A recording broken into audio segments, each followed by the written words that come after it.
Hey YouTube friends, welcome back to my channel. If you are new here, my name is LaDonna and I am a homeschooling mom of 2. And on my channel, I just like to share our journey, what it is that we're learning, how we're growing, and what God is doing. And on today's video, I just want to share a little bit with you about our morning menus. I did a video back in January and I shared an update with you about our morning menu and I got quite a few questions about it. So I just thought, you know what, I'm going to go through it with you. That's not something I've done before, but I thought, hey, let's just go through it together. Our morning menu is a part of our morning basket, and in our morning basket, that is where I keep our morning menus, our Bible curriculum, and our missionary study. Our missionary study also includes our read aloud. So we usually spend about 40 minutes on our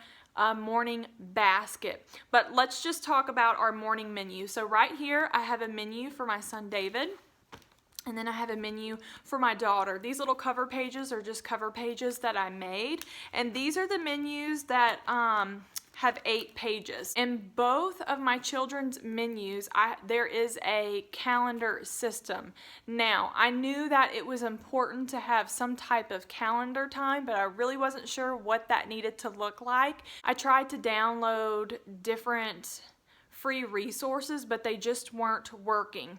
So what I did was I found this, it's called a morning bundle from the Treehouse Schoolhouse. She is a homeschooling mom who creates all kind of different homeschooling resources and curriculum. If you've never heard of her, I would encourage you to check her out. She's over Instagram and she's always just posting different helpful and encouraging things. But anyway, in her morning bundle, you have a calendar page and you have one for every month of the year. So this bundle that I have was for the 2020-2021 school year.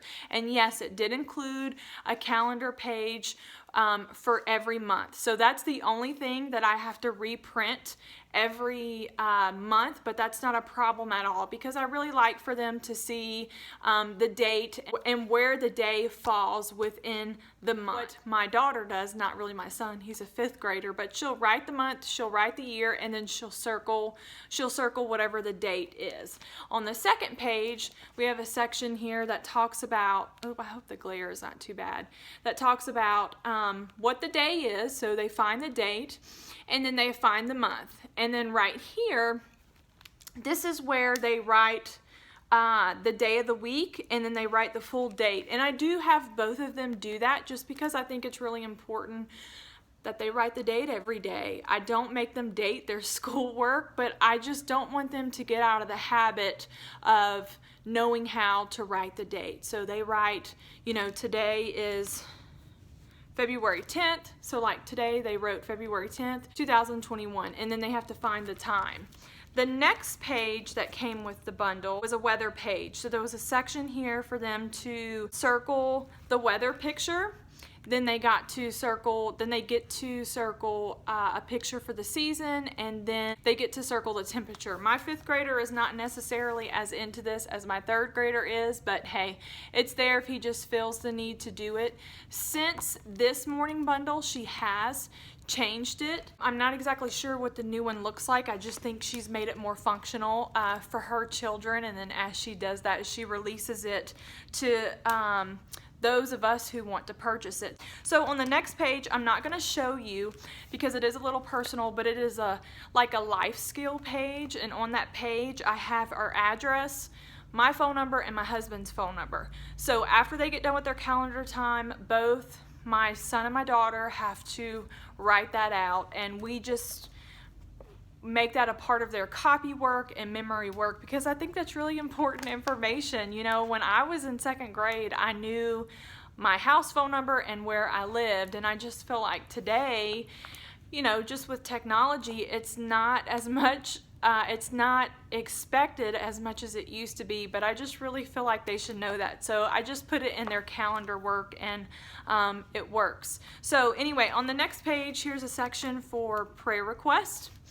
And they can just write out whatever Prayer request is on their heart that morning. We do, after our menu time and Bible time, we do pray to start out our day. I got this idea from Abby at Rooted in Rest, and I just thought it was a sweet, simple, beautiful thing to add to our morning time. The next page are affirmations. I do not change this out. This is something that we've had from the very beginning, and I thought about changing it out, but I really do want them to say these every day. I did not purchase this. I made this myself. I did look to Pinterest and the internet for some inspiration in creating these, but I'll just read them to you really fast. The first one is, and this follows the Charlotte Mason, the I am, I can, I ought, and I will, those different mottos. But we just call them our affirmations because we include just a statement, a statement about who they are and a Bible verse that supports it. So the first one is, I am loved and very valuable because God made me. And then the Bible verse is Psalm 139:14. I praise you, for I'm fearfully and wonderfully made. Wonderful are your works, my soul knows it very well. The next one is, I can do hard things, ask for help when I need it, and learn from my mistakes. The Bible verse is Philippians 4:13. I can do all things through Christ who strengthens me. The next one is, I ought to do everything for God's glory. 1 Corinthians 10:31. So whether you eat or drink or whatever you do it all for the glory of God. And the last one is, I will live by God's word. And the Bible verse is Psalm 119:30. I have chosen the way of faithfulness. I have set my heart on your laws. It's so special for them to read through that every morning. I don't want to change that out. I felt like it was really important to leave that in. And on the last page, we have a hymn for every month. And as you can see, this month we are learning It Is Well With Our Soul. Now, I know some people just put the lyrics, and I think that's great, but we actually do a music sheet, and I do a music sheet just because I really want them to learn how to read lyrics on a music sheet. At our church, we do have a, projector system, so we don't use our hymnals. Sometimes if the system goes out, we'll use our hymnals. And since we've been doing this, and the few times we've had to use our hymnals, it's been really cool because both of my children know how to use their hymnals. And these are just sheets that I find on the internet for free. This isn't anything I pay for. If you do some searching, you can find them out there, and I save them. What I do is, after we finish the hymn for the month, I take them out, put them in a little folder for record keeping. These are our morning menus, and like I said, my son's is set up exactly the same way. I would love to know if you have a morning menu, what's in your morning menu, how you set it up. Tell me about it in the comments below, and I'll see y'all next time. Bye.